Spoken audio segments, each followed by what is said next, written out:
In this video, I'm going to make an awesome 3-in-1 miter saw station. Measure once and make the same cut over and over again. And with this setup, you can cut the smallest pieces.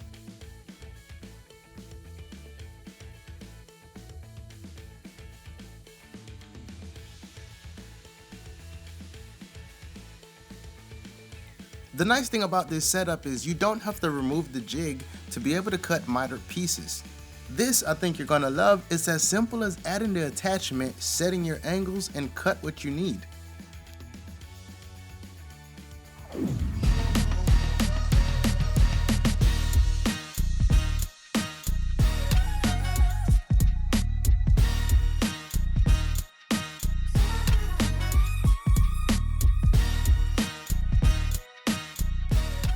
To get started, you'll need to take a few measurements at the miter saw, then head over to the table saw and rip down a sheet of plywood.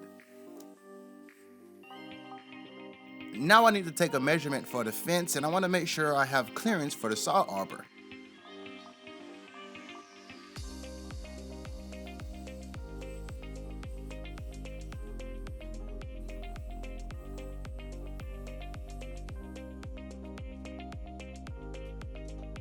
I wanted the fence to be a bit beefy, so I'm going to double that up by using 2 sheets of plywood.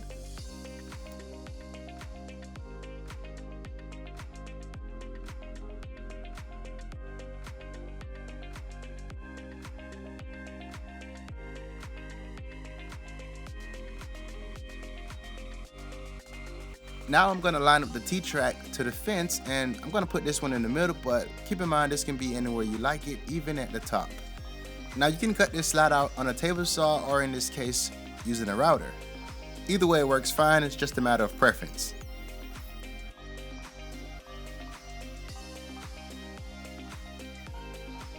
Now that I have the fence routed, I'm going to switch over to the base.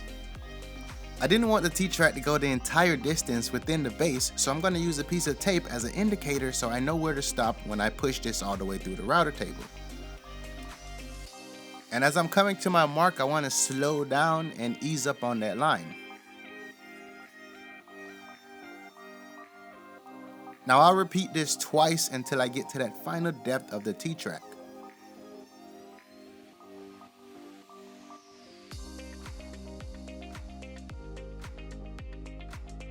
Now as you see, the router bit leaves a round end on it, so now we need to square that up so that the T-track can sit in there nicely.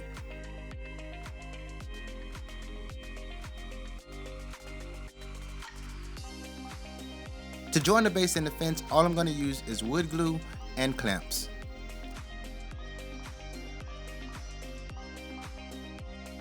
This part is quite crucial. You want to make sure everything is squared once you have a finished product. Be sure to check this as you're adding the clamps and before you walk away and allow this to set up.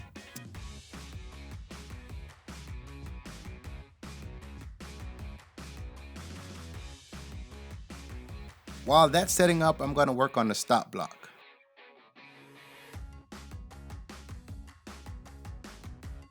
Now, even though this is just being a stop for the materials that you potentially want to cut, I want to make sure that this is also squared because I want it to sit well on the fence. The wood glue should be strong enough to hold this together, but if you have doubts, just go ahead and add a few screws. Off camera, I routed a second track in for the angle setter, and I made a small mistake. Because the fence is on, I routed this freehand and it shifted on me, so that's a simple fix. I'll use wood filler to fill this in and I'll be back on track.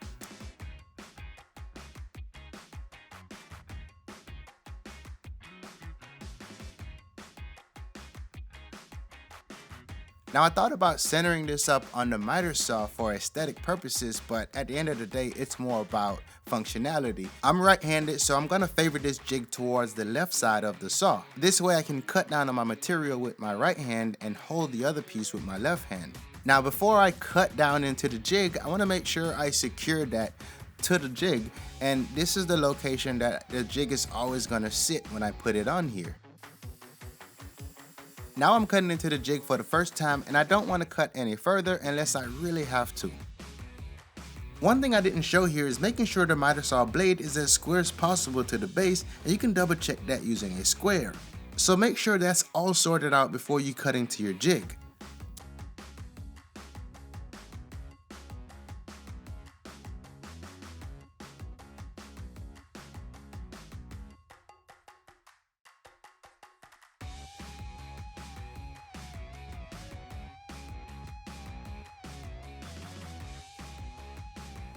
Now I'm going to drill a hole in the stop block which lines up with the T-track running through the fence.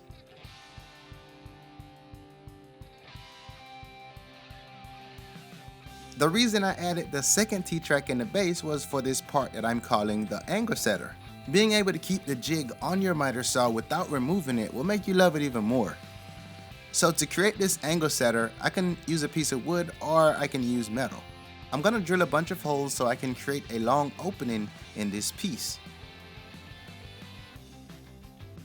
This can easily be done on a router, but if you don't have a router, you can do it just like this using a drill. On the far end, I added one hole as a pivoting point. All you need to do here is chisel out the pieces and use a file to clean up the opening.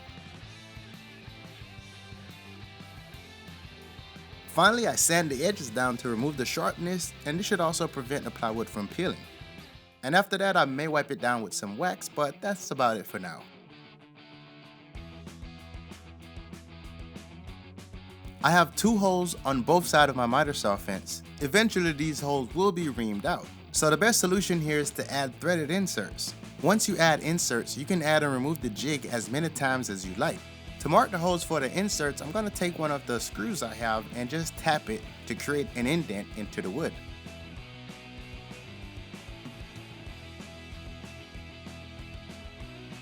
Now I use a Forstner bit to drill down just enough for the lip on the insert. This way the insert is below the surface of the plywood. Now I'll drill an additional hole within so I can drive in the inserts. The blue screws I put in earlier were temporary because I didn't have long enough screws for the inserts. So skip that step if you have the right materials to begin with. Assuming everything lines up perfectly, this will be a breeze to add and uninstall. Now I'll put the finishing touches on this, which is not needed, but it's added convenience. This is a metal tape with adhesive on the back. You can place this on the face of the fence or you can place it at the top of the fence. They come in two different configurations, right to left and left to right. So if you look at the numbers, the one I have here is reading from right to left. Remember, everything I'm showing here will be linked down in the video description, along with free plans if you like to add this in your shop. Now I am adding this piece to an end grain, so I want to make sure that the end grain is flat and smooth as possible so that this can stick.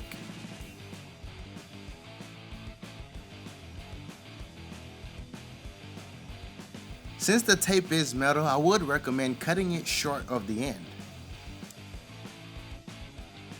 And right now it's complete, but I want to run through the jig and give you a quick rundown on how I envision this to work. My plan is to keep this jig attached to the miter saw all the time unless I need to cut bigger materials.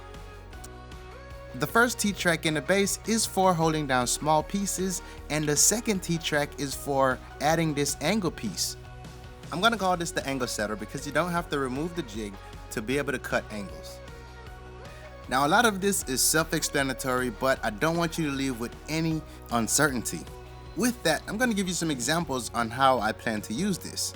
You may not cut a lot of small pieces, but never say never. Just in case you have to, you always want to keep your hand as far away as possible from the blade. Just slide a hold-on clamp on the track and then you can hold that piece down safely.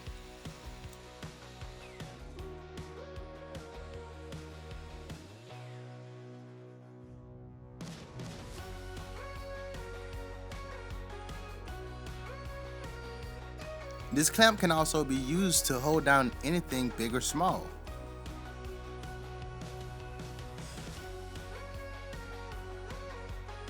You can use a speed square to set up a quick 45 miter, but I believe a digital protractor like this one, an angle finder, will be your best option. With this, you can quickly set the angles you want and lock the angle setter down and make all the cuts you need. As long as the wood fit, you'll be able to cut your most common angles just fine. I feel like this gives me a more precise cut versus tilting the saw to that desired angle.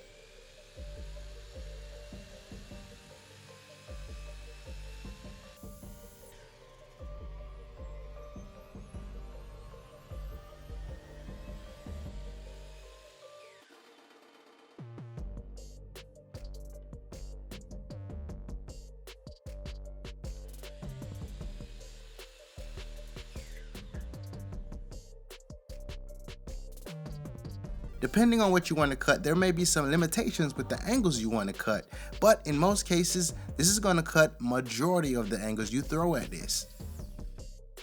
Cutting a 45 miter is pretty common, but what if I wanted to cut at 6 to 6?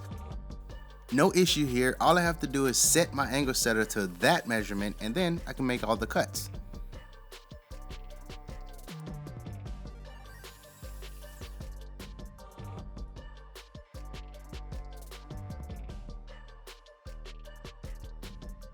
And finally, let's say I wanted to make repeatable pieces here. All I need to do is lock my stop block at the proper measurement, then just make the cut.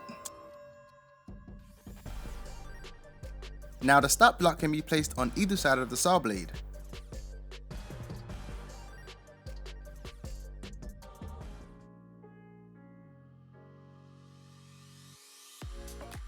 Alright guys, so that's pretty much it. Hope you enjoyed this video, and if you did, and only if you did, be sure to, hit the thumbs up, subscribe to the channel, and be sure to turn on your bell notification so that you join the other people that get notified when I post a new video.